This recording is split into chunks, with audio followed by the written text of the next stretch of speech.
ಇಲ್ಲ. ಅದರಿಂದ ಹೇಳ್ತಾ ಇದ್ದೇನೆ, ಏನು ಯಾವ ಕಾರಣಕ್ಕೂ ನನ್ನ ನಗಲಿ ಹೋಗುದು ಸರಿಯಲ್ಲ. ಬಾ ನನ್ನ ಜೊತೆ ಇರು. ಮತ್ತೆ ಯಾಕೆ ನೀನು? ಸ್ವಾಮಿ, ಮುನಿ ಹೇಳಿದ ವಿಷಯವನ್ನು ಕೇಳಿ ಅವನು ನಿಮ್ಮ ಬಗ್ಗೆ ಎಲ್ಲ ಕಡೆ ಹೊಗಳ್ತಾನೆಂದು ಭಾವಿಸಿ ಅವ ಮಾಡಿದ್ದಲ್ಲ ಸರಿ ಅಂತೇಳಿ ಅವನಿಗೆ ಏನು ಪೂಜೆ, ಅವನಿಗೆ ಪುರಸ್ಕಾರ. ಅವ ಆರಂಭದಲ್ಲಿ ತಪ್ಪು ಮಾಡಿರಬಹುದು, ನನ್ನ ಎದೆಗೆ ತುಳಿದಿರಬಹುದು. ಆಮೇಲೆ ನಾನೇನು, ನನ್ನ ಯೋಗ್ಯತೆ ಏನು ಎನ್ನುವುದನ್ನು ಅರ್ಥವಿಸಿಕೊಳ್ಳುವುದರ ಮೂಲಕವಾಗಿ ನನ್ನ ಪಾದ ಸೇವೆಯನ್ನ ಪೂಜಿಸಿದ್ದಾನೆ, ಅರ್ಚಿಸಿದ್ದಾನೆ. ಅಷ್ಟು ಮಾತ್ರ ಅಲ್ಲ, ಮೂರು ಲೋಕದಲ್ಲಿ ನಿನ್ನ ಮಹಿಮೆಯನ್ನ ಸಾರುವುದಕ್ಕಾಗಿ ಹೋಗ್ತೇನೆ ಭಗವಂತ ಎನ್ನುವ ಹಾಗೆ ಹೇಳಿದ್ದಾನೆ. ಹೌದಾ? ನೋಡಿದೀಯಾ? ನಾನು ಅವನ ಪಾದವನ್ನ ಒತ್ತಿದೆ. ಯಾಕೆ ಕಾರಣ ಇಲ್ಲದೆ ಅಲ್ಲ. ಅವನ ಪಾದವನ್ನ ಸಿಕ್ಕುವುದರ ಮೂಲಕವಾಗಿ ಅವನ ಪಾದದಲ್ಲಿರುವಂತಹ ಪ್ರಭುಲಾಂಚನವನ್ನ ಸೆಳೆದುಕೊಂಡವರಿದ್ದೇನೆ. ಆಮೇಲೆ ನಡೆಯುವುದಕ್ಕೆ ಚೈತನ್ಯವಿಲ್ಲದಂತ ಆತನಿಗೆ ನಾನು ಅವನನ್ನ ಹರಸಿ ಕಳುಹಿಸಿಕೊಟ್ಟವ. ಅಷ್ಟು ಮಾತ್ರ ಅಲ್ಲ, ನನ್ನ ವಾಹನವಾದಂತ ಗರುಡನನ್ನ ಏರಿ ಕಳುಹಿಸುವುದಕ್ಕೆ ಅನುವು ಮಾಡಿಕೊಟ್ಟವ ನಾನು. ಮತ್ತೀಗ ಯಾಕೆ ಈ ರೀತಿ ಸಿಟ್ಟು ಮಾಡ್ತಾ ಇದ್ದೀಯಾ?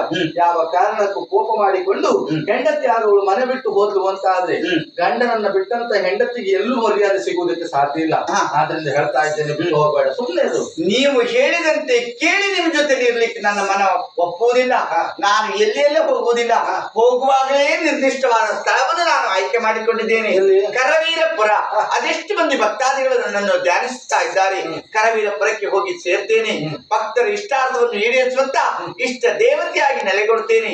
ಆಮೇಲೆ ಲಕ್ಷ್ಮಿ ನಿಮ್ಮನ್ನು ಬಿಟ್ಟು ಹೋದ ಮೇಲೆ ನಿಮ್ಮ ಸ್ಥಿತಿಯನ್ನು ನಿಮಗೇ ಗೊತ್ತಾಗಿ. ಈಗ ಗಂಡನನ್ನು ಬಿಟ್ಟಂತ ಹೆಂಡತಿ ಎಲ್ಲೂ ಮರ್ಯಾದೆ ಸಿಗುವುದಿಲ್ಲ ಅಂತ ಮೊದಲೇ ಹೇಳಿದ್ದೇನೆ. ನೋಡೋಣ. ಮತ್ತೊಂದು ವಿಚಾರ ಹೇಳ, ಏನು? ನೀನೀಗ ನನ್ನನ್ನು ಬಿಟ್ಟು ಹೋದೆ ಅಂತ ಆದ್ರೆ ಯಾವ ಕಾರಣಕ್ಕೂ ನಿನಗೊಂದು ಹೆಸರು ಉಂಟು, ಮೊದಲೇ ಆದಿಲಕ್ಷ್ಮಿ ಅಂತ.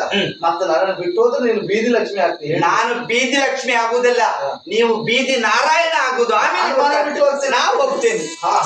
ತಿರುಗಿ ನೋಡದ ಸಿರಿಯು ತೆರಳಲು ಹರಿಯುತ್ತನ್ನೆಯ ಮನದಿ ಯೋಚಿಸಿ ಹಿಂದರಣ ತಾರದಳು ಹೊಡೆದ ವಚನವ ಸಲ್ಲಿಸಲಿದುವೆ ಸರಿಯನುತ್ತ ಸಾರಿ ಸಾರಿ ಹೇಳಿದೆ. ಎಷ್ಟೇ ಹೇಳಿದ್ರು ನನ್ನ ಮಾತನ್ನ ಕೇಳದೆ ಅವಳು ಹೊರಟೆ ಬಿಟ್ಲಲ್ಲ. ಈಗ ಅರ್ಥ ಆಯ್ತು ಸ್ವಾಮಿ.